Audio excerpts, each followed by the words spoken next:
Basically, what we were taught very early on is that you don't give people money, you give them food, you give them time, you give them something of sustaining value. Over the years, how I've adapted that, and what I talk to people and how that there's a whole mix of people that are doing panhandling, particularly on the street corners. A lot of those people are genuinely homeless and really need that help and can use the financial help. But there are also a lot of people that end up living in halfway houses where they're required to go out and panhandle as a way to raise rent for the household. So you never know. You don't know what the story is. You don't know how the money will be used. And so in my opinion, it's a lot better to support local organizations that are providing basic human assistance: food, shelter, clothing, emergency assistance, transportation, because then you're relying on people who work in that endeavor to be able to assess what the problems are and how best to address those problems. And in virtually every community, there's some kind of emergency assistance program helping homeless people.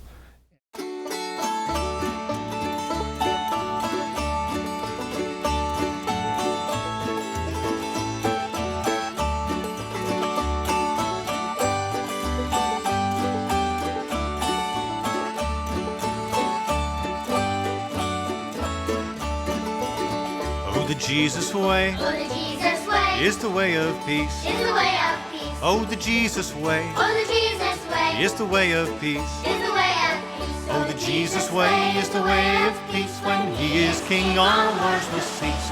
May His peace begin with me. Gonna beat my sword, Gonna beat my sword into a plow. into a plow. Gonna beat my sword Gonna beat my sword into a plow. into a plow. Gonna beat my sword into a plow. Christ is King in my life now.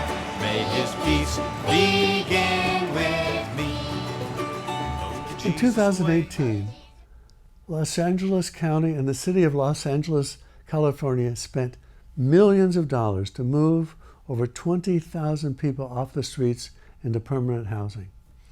However, in January of 2019, a reliable study indicated the number of homeless people had actually increased by 12% in the county and 16% in the city. How is such a thing possible? Most communities in Southern California fared even worse. Hello, I'm Brent Carlson. Welcome to Brethren Voices. Jonathan Hunter, who is often featured as a storyteller at the annual Church of the Brethren Song and Story Fest, conducted a workshop this year providing the realities facing the homeless of this country. Jonathan is not only a captivating storyteller, but is considered an expert on the problem of homelessness and an expert on creating housing for the homeless. We met with Jonathan in the small community of Bridge, Oregon, the home of Camp Myrtlewood. And we asked Jonathan about his connection to the Brethren and how he became involved in working with the homeless populations. I grew up in the Church of the Brethren. My father was a Brethren pastor for most of his life. Well, he was ordained for his whole life and served in parishes all over the West Coast. So both my father and mother were first generation, became Brethren in high school and later years. And then my dad, as I said, was a pastor and served congregations in Idaho and California. So yeah, I grew up in the church, went to Brethren College, went to Bethany Seminary, and was actually myself in a parish ministry for about 10 years. After seminary, I served a congregation in Walkersville, Maryland for about 7 years, and then I was in Harrisburg at Ridgeway Community Church for about 4 years. And it was actually during that time that I realized that I was more invested in community ministry and working around the emerging issues related to homelessness and poverty.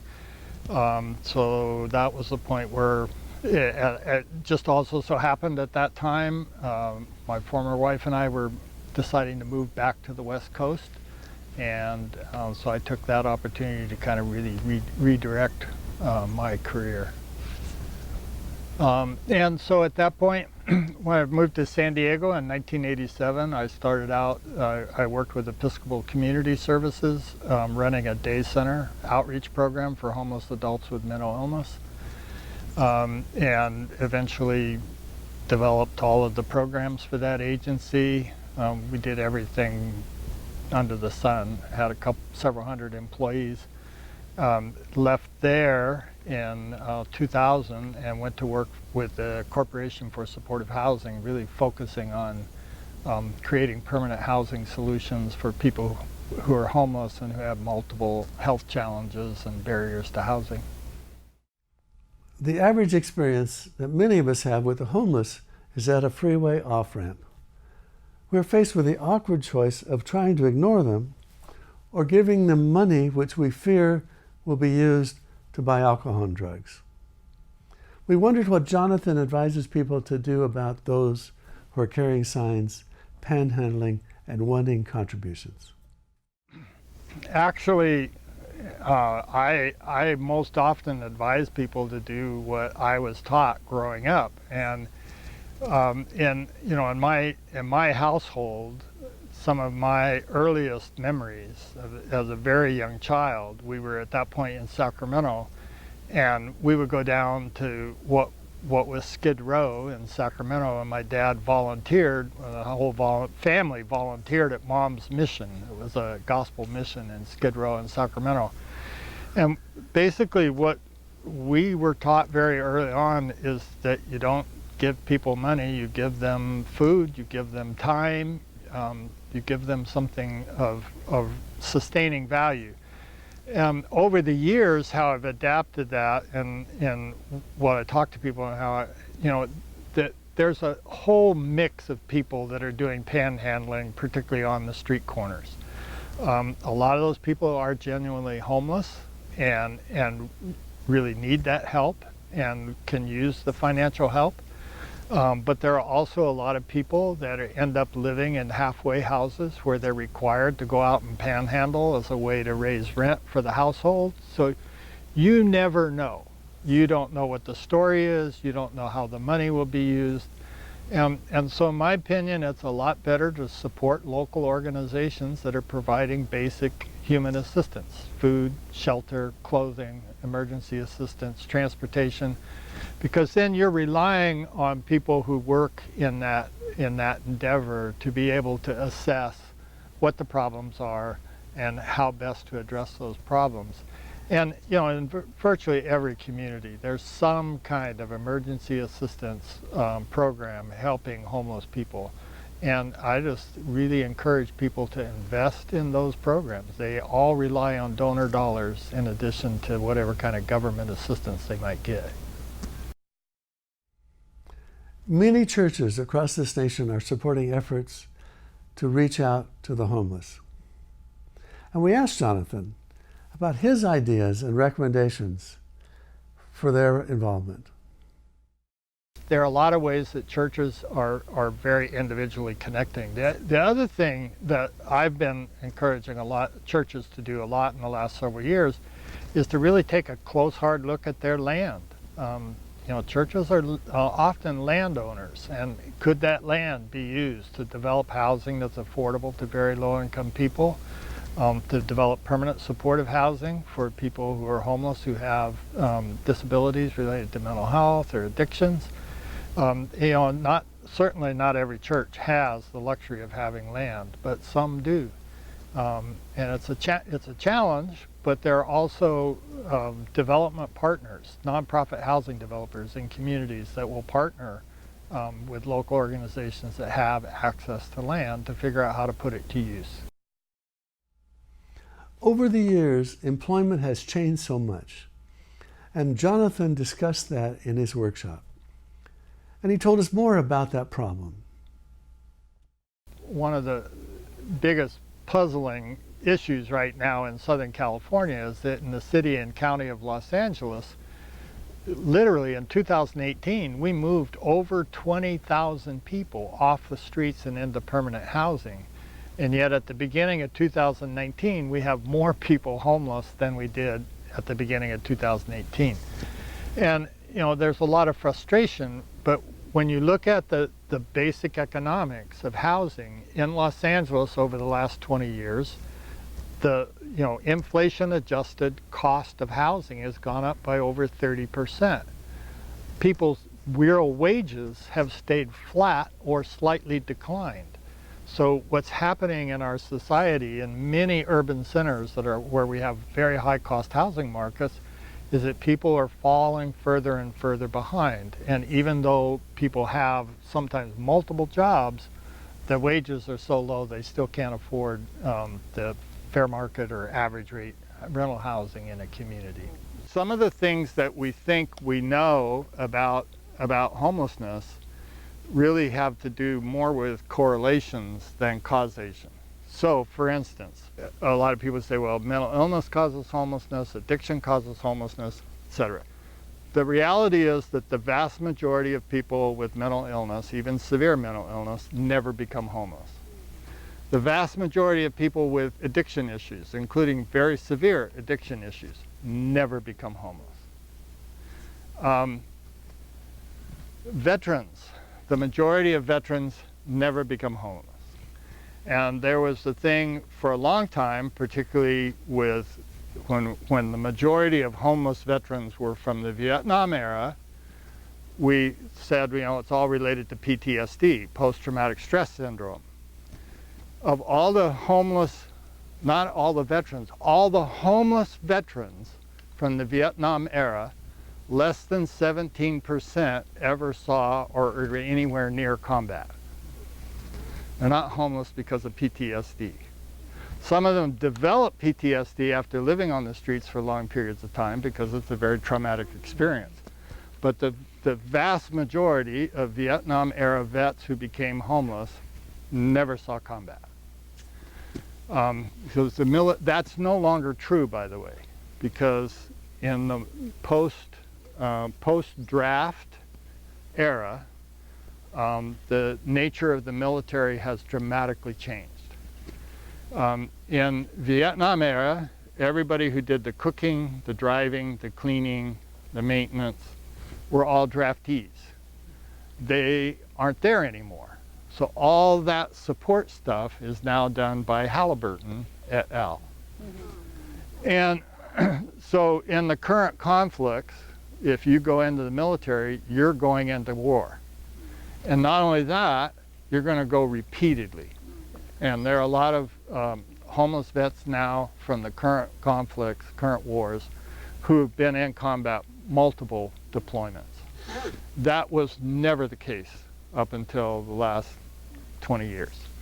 So even that has changed. But the reality is, the vast majority, even of of veterans who've been in combat, don't become homeless.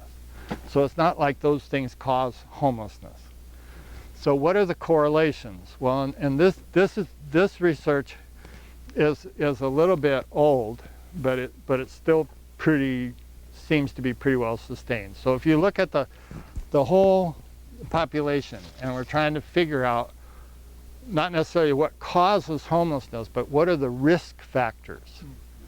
So of the total population in any given year, about 1% of the population in the United States will experience homelessness, which doesn't sound like much until you think, 330 million, so 1% is what, 300,000 some people will experience homelessness in our country at some point during the year. Of people who are mentally ill, including severe mental illness, about 3.5% of people with mental illness will experience homelessness. So you see, it's not that high a number. That being said, at any given time, when you take a snapshot of homelessness, so we do now what's called HUD, United States Department of Housing and Urban Development, requires all communities at least every 2 years to do a point-in-time count. How many people are homeless in your community? And the thing about counting is it underrepresents what's called churning. So to explain it, if I were to go in this neighborhood, I would probably find some homeless people within 10 miles of here, but be my guess. Pick a neighborhood. If you were to go out tonight and count the homeless people, and you find 100 people, and then 6 months from now, you go out and you count the homeless people, and you find 100 people, 80 of them would be different from what you found 6 months ago. Because the vast majority of homeless people are only homeless for short periods of time. But the people with mental illness and addiction issues, you'd find the same people 6 months from now as you found now. So that when you become homeless and you have those issues, you tend to stay homeless for longer periods of time. So actually, so what are other risk factors? Well, if you're poor, if you're living in poverty, 6.5% will become homeless. So poverty is twice the risk factor for homelessness as mental illness. If you're a poor child under the age of 16, 9% will become homeless. If you're a poor black child under the age of 5, 16% will be homeless over the course of the year. If you're a poor black woman between the ages of 18 and 29, 12% will become homeless. So what's the single highest risk factor for homelessness? A poor black man between the ages of 30 and 49, 20% will be homeless at some point in the year. So, those are risk factors for homelessness. So when I titled this workshop, one of the things that just has been a particularly big issue in California and in some other regional markets like Portland, Minnesota has had a 50% increase in homelessness in the last year. And in Los Angeles, the city of Los Angeles has had I think it's the city's 12% and the county's 16% increase in homelessness. Even though in the last year, quite literally in Los Angeles, we moved over 20,000 people off the streets and into permanent housing. And in Orange County, where, which is right next door, they had a 45% increase in homelessness because they didn't move nearly as many people off the streets because they didn't have nearly the resources. Voters in Los Angeles voted in two major tax measures, one in the city and one in the county, that generated hundreds of millions of dollars to solve homelessness.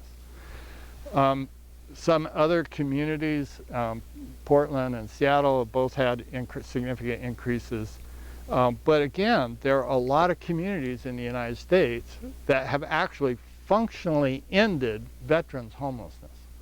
And by functionally ended, what it means is if a veteran who becomes homeless within a very short period of time will be off the streets. Only a very small number of veterans will remain chronically homeless in a lot of communities around the United States, including Houston was one of the very first to achieve functional zero for veterans. That, to me, the single biggest factor in driving homelessness in the United States is containerized shipping. So, containerized shipping.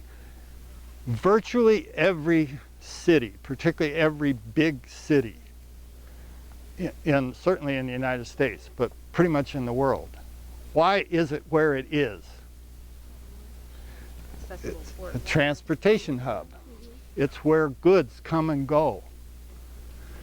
For generations in the United States, there were many, many men who raised families at a lower middle class, not quite middle class, but not poor, but a lower middle class lifestyle, never having a full-time job.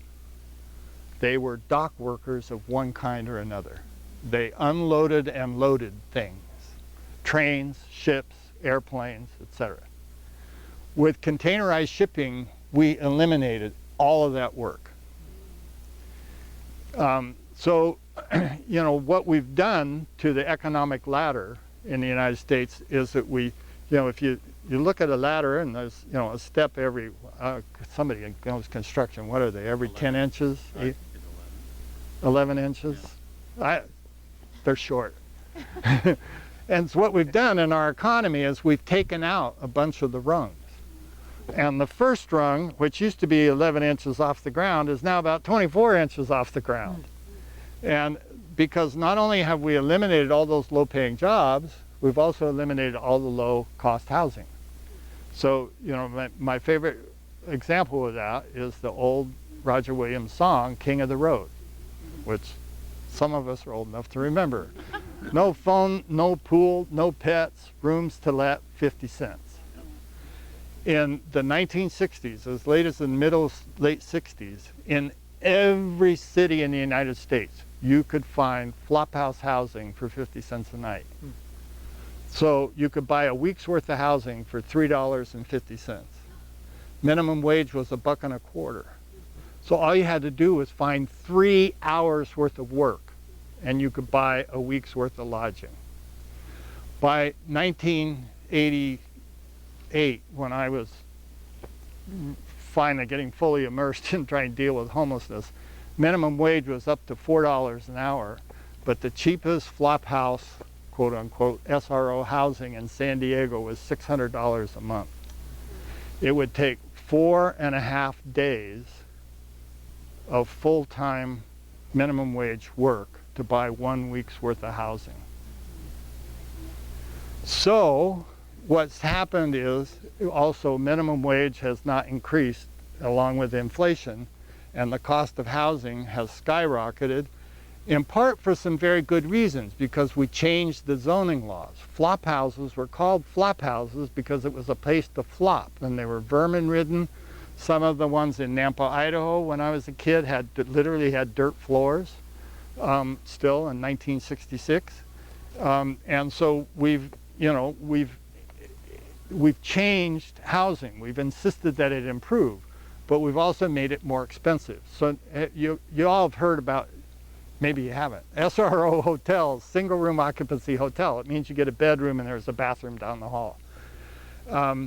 We now have stopped building SROs because it's not a good way to live. So the minimum you can do is called urban efficiency units, or, you know, studio apartments. And the minimum standard in Los Angeles is 250 to 300 square feet. And it has to have its own bathroom and at least a microwave oven. So for the last 3 years, I've been working with an organization that is building a 13-story building that'll have 275 efficiency units for homeless and formerly homeless, and a lot of them will be special needs housing for people who've been chronically homeless. How much per unit is it going to cost to build that?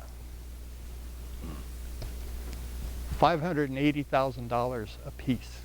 Whoa. Did you say 580? Yes, I did say 580. This is in LA? In LA. Per unit. In Skid Row, per unit, for a 280 square foot studio apartment. There's a great publication, there's a great organization called the National Low Income Housing Coalition. And they have done a study now for, got too many years, called Out of Reach. So every year they look at rents, what fair market rents, what's the median rents. And by, you know, back in 1987, 88, 89, when they were first doing this, they were able to identify a handful of counties in the United States where with a minimum wage job you could afford an efficiency or one-bedroom apartment. There ain't none anymore. The average fair market rent nationally for a one-bedroom apartment is $970 a month. If you're on SSI, what you could afford is $231 a month.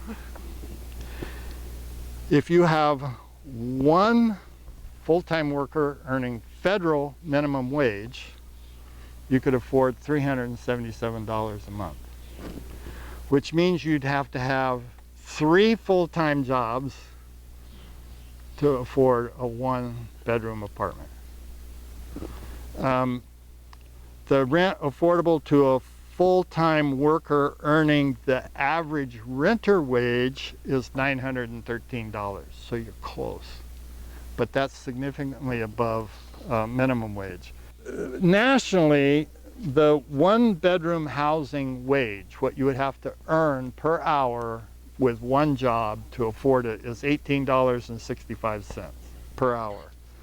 If you needed a 2-bedroom apartment, you need to come up with almost $23 an hour. So fast food workers make an average of $10 an hour. And these are the fastest growing job segments in our economy. Fast food workers, waitresses do slightly better than the people flipping the burgers. Personal care, who are they? Those are the certified nurses assistants that work in our senior housing that a lot of people like me are going to rely on real quick. Dang. Home health aides make out a little better than people working that. Janitors, up to 12 bucks an hour. General laborer and material movers, $13.78 an hour. Medical assistant. So you're not a nurse, but a medical assistant, the median is $16.38 an hour. So you still, even as a medical assistant, can't afford the average rent on a 1-bedroom apartment. So what do you need to be able to do that? A registered nurse, an RN, $35 an hour. General operations managers, $49 an hour. Software, $50 an hour for computer engineering. We thank Jonathan Hunter for sharing his experience with us. And we thank you in advance for becoming involved in your local food banks, food pantries, and organizations helping those struggling in your communities. Get involved. Make a contribution. Your contributions of food, time, and funding will certainly be appreciated. This is Brent Carlson for Brethren Voices, wishing you peace. The path he trod, The path he trod, all those who tread, all those who tread, the path he trod, the path he trod, all those who tread the path he trod shall be called the friends of God. May his peace begin with me. Oh, the Jesus way Oh, the Jesus way is the way of peace. is the way of peace. Oh, the Jesus way Oh, the Jesus way is the way of peace. is the way of peace. Oh, the Jesus way is the way of peace. When he is king, all wars will cease. May his peace begin with me.